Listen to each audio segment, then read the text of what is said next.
আসসালামু আলাইকুম, Ayesha kitchen in ব্লগে সবাইকে স্বাগতম জানাচ্ছি। কেমন আছেন সবাই? আমি আলহামদুলিল্লাহ অনেক ভালো আছি। অনেক দিন পর একটা রেসিপি নিয়ে হাজির হলাম। আজকে তৈরি করব রসমালাই। সবসময় একভাবে রসমালাই খেতে ভালোও লাগে না, একটু ভিন্নভাবে রসমালাই খেলে দেখতেও ভালো লাগে আর খেতেও খুব মজা লাগে। তা আমি একটু ভিন্নভাবে রসমালাই তৈরি করার চেষ্টা করেছি, আর আমি যেভাবে তৈরি করি সেটাই আপনাদের সাথে শেয়ার করব। তো এখানে আমি নিয়েছি গুঁড়ো দুধ 100 গ্রাম, তারপরে দিয়ে দিব ময়দা 3 ভাগের 1 ভাগ, তারপরে দিয়ে দিব বেকিং পাউডার,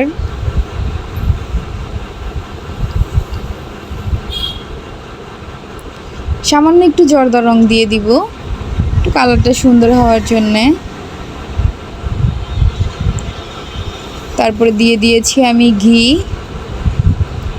এখন সবগুলো উপকরণ একসাথে ভালোভাবে মেখে নিয়েছি। তারপরে দিয়ে দিয়েছি সামান্য একটু চিনি। তারপর এখানে আমি ডিমটা ভেঙে নিয়েছিলাম, ডিমটাকে আস্তে আস্তে দিয়ে দিতেছি। পুরোটা একসাথে দিলে বেশি নরম হয়ে যাবে, তো আমি ডিমটা দিয়ে ভালোভাবে হাতের সাহায্যে একটা ডো তৈরি করে নিতেছি। এটা 5 মিনিট পরে আর একটু টাইট হয়ে যাবে। এই ফাঁকে আমি এখানে চিনিটাকে ক্যারামেল করে নিব। হালকা হালকা চিনিটা ক্যারামেল হয়ে যাচ্ছে। আমি বেশি নাড়াচাড়া করব না, বেশি নাড়াচাড়া করলে চিনিটা সহজে গলতে চায় না। চুলার আঁচটা একবারে মিডিয়াম লোতে রেখেছি। চিনিটা বেশি পুড়া যাবে না। হালকা যখন কালার আসবে তখন আমি দুধটা ঢেলে দিব। দুধটা ডালা অবস্থায় অনবরত নাড়তে হবে। প্রথম অবস্থায় একটু শক্ত শক্তটাও দেখা যাবে, নাড়তে নাড়তে এটা চিনিটা গলে যাবে। এখন হাতের মধ্যে আমি একটু ঘি লাগিয়ে নিয়েছি। ঘি লাগিয়ে আমি ছোট ছোট একটু রসমালাইয়ের শেপ দিয়ে দিব।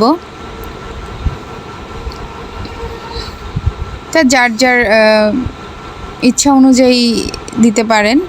আমি এটাকে গোল করে একটু চ্যাপ্টা টাইপের করে দিয়েছি, একটু ভিন্নতা রাখার চেষ্টা করেছি আমার ভিডিওদের মধ্যে।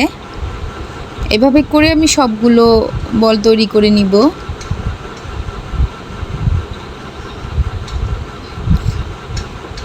এইভাবে করে তৈরি করে নিয়েছি। যে আমি দুধটা ক্যারামেল করে রেখেছিলাম, দুধের মধ্যে আমি এক এক করে সবগুলো বল দিয়ে দিব। ভিডিওটি যদি ইউটিউব থেকে দেখে থাকেন চ্যানেলটি সাবস্ক্রাইব করে দিবেন। ফেসবুক থেকে দেখে থাকলে ফুল ভিডিওটা দেখে লাইক কমেন্ট শেয়ার করে পাশে থাকবেন। আমি সবগুলো বল দিয়ে দিয়েছি। চুলার আঁচটা মাঝারি আঁচে রেখে দিব। এটা যখন উতরিয়ে যাবে আস্তে আস্তে সবগুলো রসমালাই ফুলে যাবে। 10 মিনিটে আমার রসমালাইগুলো হয়ে গিয়েছে। দেখা হবে অন্য কোনো ভিডিওতে। আল্লাহ হাফেজ।